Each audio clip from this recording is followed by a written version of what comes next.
What's going on, y'all? It's the KJ Nolan here, and I'm back with another video talking about the music business, alright? So Ashanti was just on the Angie Martinez show a couple days ago where she revealed that she's actually in the process of re-recording and re-releasing her first album, alright? And she wants to do this so that she can completely own the new master.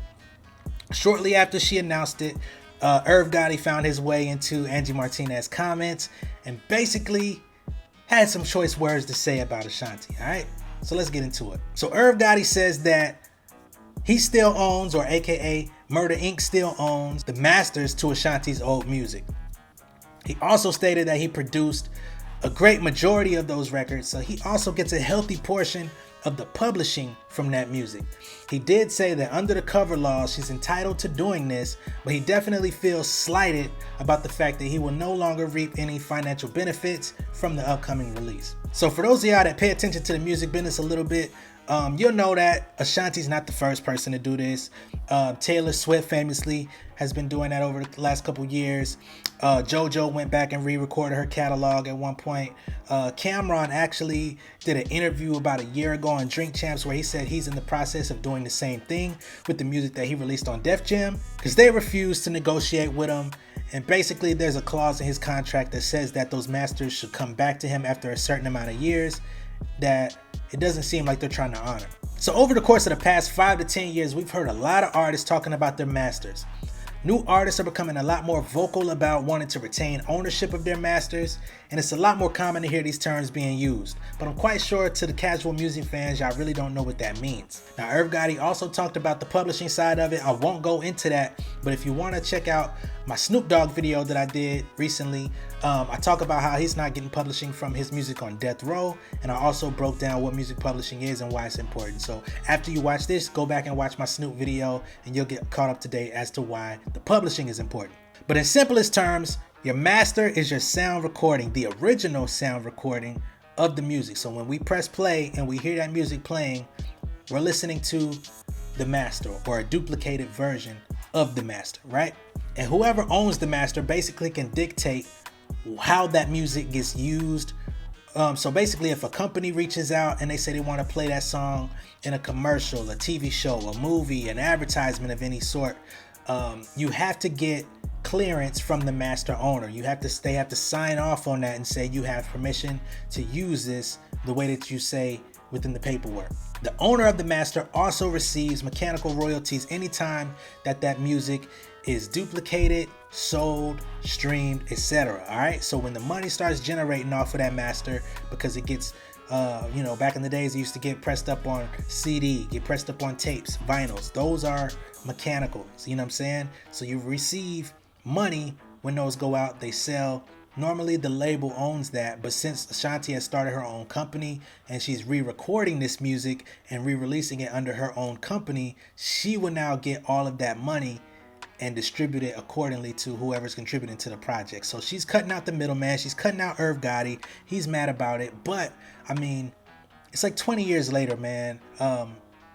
In a lot of these contracts, it does say that by 9, 10 years, 15 years, at some point that music is supposed to go back to the artist. And if the companies aren't gonna uphold their end of the bargain, artists got to do what they got to do.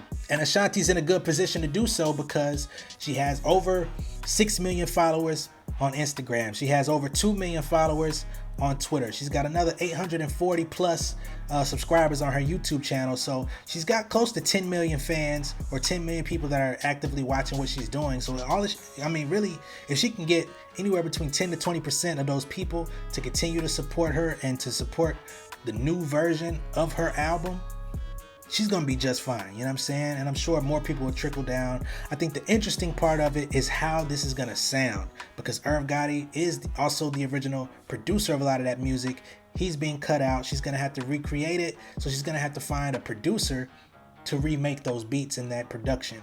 And a lot of times when that ends up happening, fans can kind of tell the difference. It's like, it sounds like them, but some of the music kind of ends up sounding a little kids bop-ish because it's like a diet version of the original. The artists have grown, some have gained weight, some just don't have the same singing voice that they used to have. So then when you listen to it, it's not as pleasing of a listen as the original. So some people do get confused. Sometimes people just go back and listen to the original version because that's the one that they're used to. And you know, in those cases, people don't really understand why that's happening or why the artist has recreated a new version, because they're trying to financially eat off of the music that they weren't. In addition to all of that, I've been noticing that a lot of artists from her era, from the 90s and early 2000s, they're now coming into a place where they're able to sell their catalogs for a lot of money.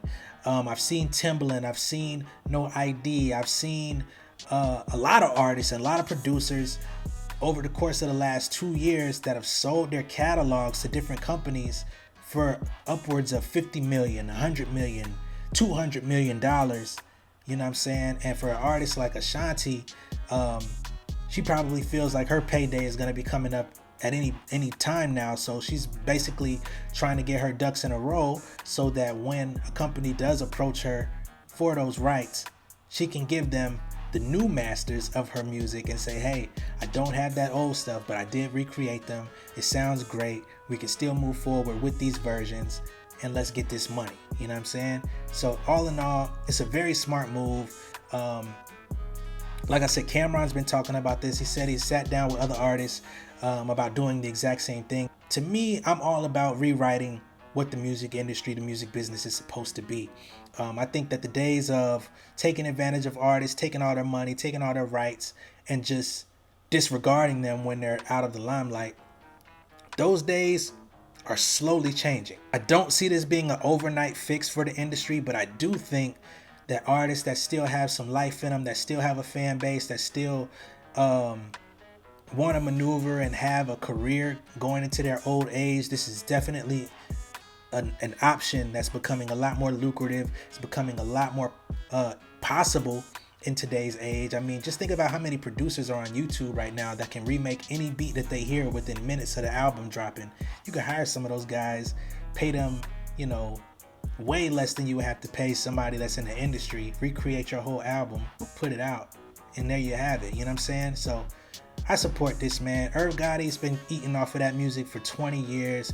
Ashanti can't seem to get it back. She wants to move forward with her life. They don't have a really good relationship. So, I mean, I don't know what he expected. Go ahead and drop your comments down below. Do you think this is a good idea? Do you take Irv's side, you know what I'm saying, where he feels like he's getting cut out? Do you feel bad for him? Let me know in the comments. Make sure you share this video. Share this with anybody that you know that either wants to be an artist, producer, songwriter, or wants to manage somebody in the industry, or just anybody that's like genuinely curious about how the music business works. Send it to them, man. Share this with them. All right? And make sure y'all subscribe to the channel, man. I'm trying to get closer to that 1K. We're currently at 800 right now, so we are growing. I appreciate you guys. But let's keep this thing moving, all right? Much love and respect. Peace.